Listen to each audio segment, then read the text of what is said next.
Halo teman-teman, selamat datang di Skena Part 5 Study of Cinema Expression Narrative and Analysis bersama saya dengan Dimas Safira.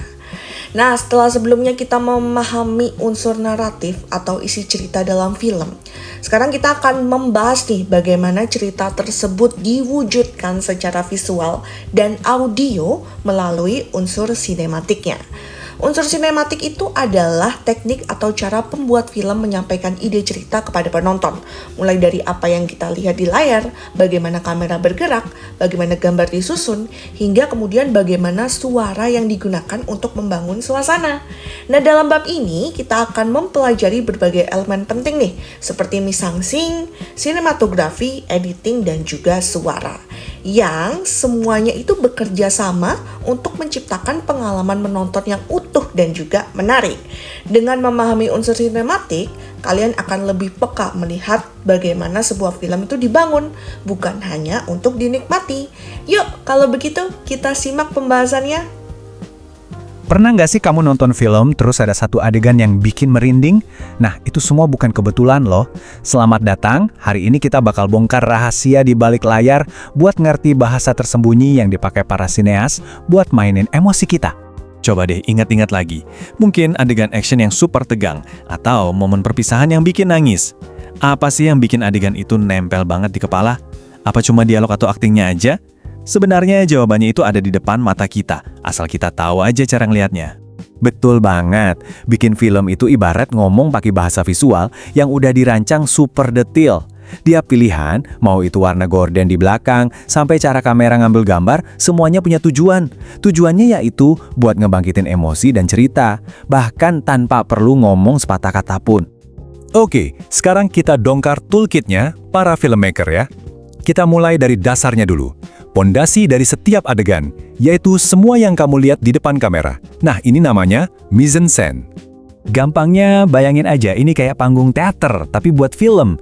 Tiap benda, tiap bayangan, pokoknya setiap detail kecil yang kamu lihat di layar, itu semua bagian dari mise-en-scene. Ini tuh dunia yang sengaja dibangun sama sutradara dan timnya buat kita jelajahi. Nah, dunia visual ini tuh dibangun dari 5 elemen utama. Yuk kita bedah beberapa yang paling penting, mulai dari settingnya sampai ke penampilan karakternya. Setiap sutradara itu harus milih kanvasnya dulu.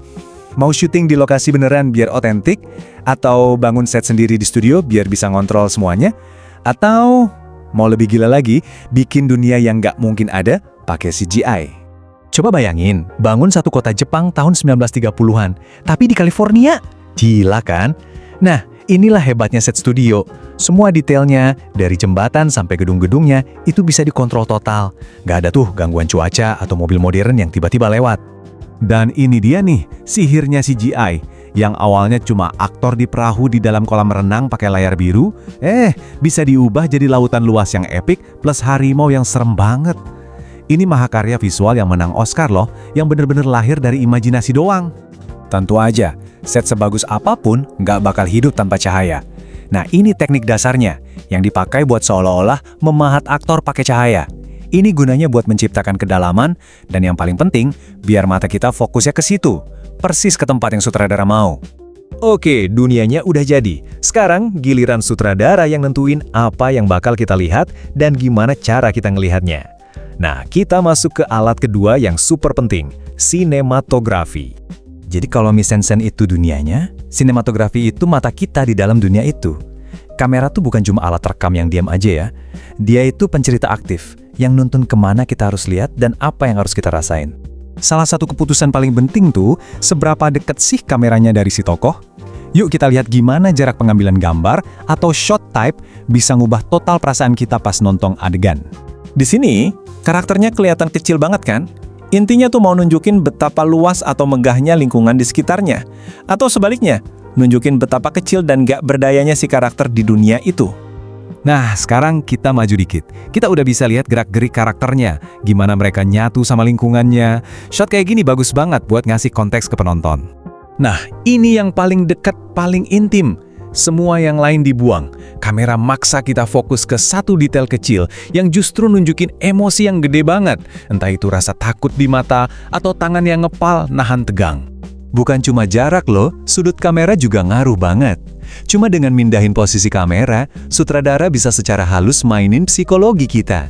Ngasih tahu siapa yang punya kuasa di adegan itu. Kalau kita lihat ke atas, orang itu kelihatan kuat.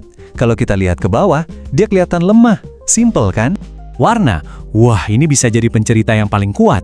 Contohnya, perpindahan dari dunia hitam putih di Kansas ke dunia Oz yang super berwarna, itu bukan cuma soal gaya. Itu tuh sinyal visual yang jelas banget buat penonton, oke, kita udah masuk ke dunia fantasi nih. Sebaliknya, ini contoh betapa dahsyatnya efek melanggar aturan warna yang udah dibuat. Di tengah dunia yang serba hitam putih, satu titik warna merah ini langsung nyedot semua perhatian kita. Ini jadi simbol kepolosan yang hilang dan jadi jantung emosional dari keseluruhan filmnya. Oke, rekaman berjam-jam udah selesai. Terus gimana caranya potongan-potongan gambar itu bisa jadi film utuh? Nah, disinilah keajaiban berikutnya terjadi, di tahap pasca produksi.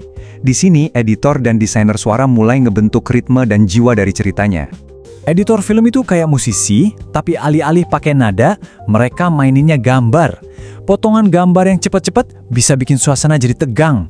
Sebaliknya, shot yang panjang dan lambat bisa bikin suasana jadi sedih atau melankolis. Anggap aja ini kayak tanda baca dalam film. Cut itu ibarat titik, cepat langsung ganti. Kalau di solve, yang satu gambar pelan-pelan melebur ke gambar berikutnya, itu bisa kerasa kayak mimpi atau buat nunjukin waktu yang berlalu. Tiap pilihan ini benar-benar ngebentuk cara kita ngerasain ceritanya. Terakhir, coba deh tutup mata dan dengerin aja.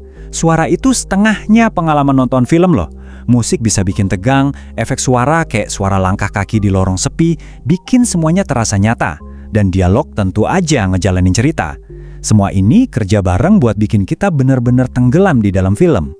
Jadi itu dia, mulai dari mission scene yang bangun dunianya, sinematografi yang jadi mata kita, sampai editing dan suara yang ngebentuk emosinya. Semua elemen ini kerja bareng menciptakan sihir yang kita lihat di layar lebar. Nah, sekarang kamu punya kuncinya. Kamu bisa ngelihat lebih dari sekedar ceritanya, tapi juga gimana cara cerita itu disampaikan.